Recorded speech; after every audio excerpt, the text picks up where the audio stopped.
the British wanted to treat the top 6 or 7 major war criminals in the same way. They didn't want to try them because they thought that this would provide a sounding board for them to repeat the propaganda which they had been using, and that in some way the tradition and myth of Nazi invincibility and the great personal heroism of Adolf Hitler would be revived. And it was their idea that in trying them, they would help this kind of propaganda.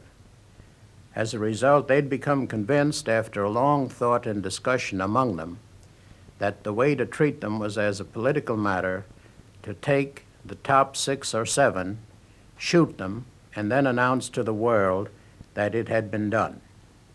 Cut. Don't cut, don't cut.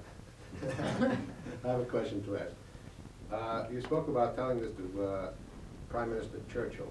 By about this time, was not Attlee in?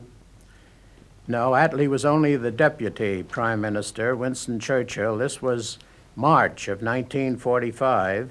Mr. Churchill was still prime minister.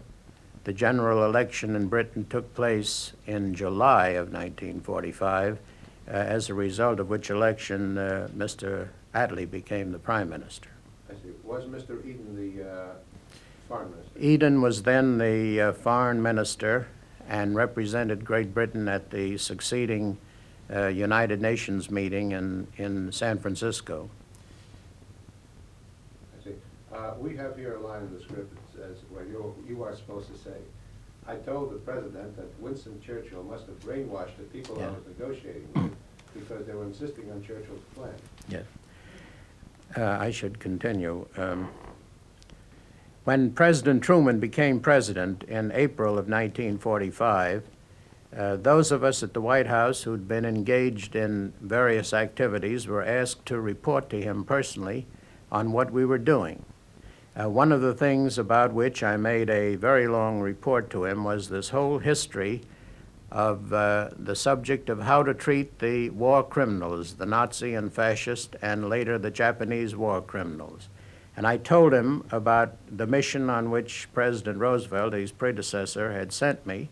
I told him about my talks with the War Cabinet of Great Britain and with the Prime Minister, and told him that, in my opinion, unless he was able to get them to change their minds, the British were adamant if they captured the top 6 or 7 criminals that they would shoot them.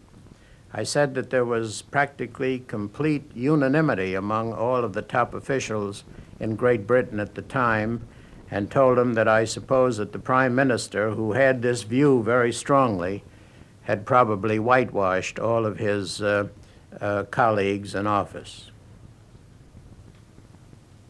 because they all felt apparently the same way that he did. Did you say just the last line, use the word brainwashed instead of whitewashed? Oh, did I say white?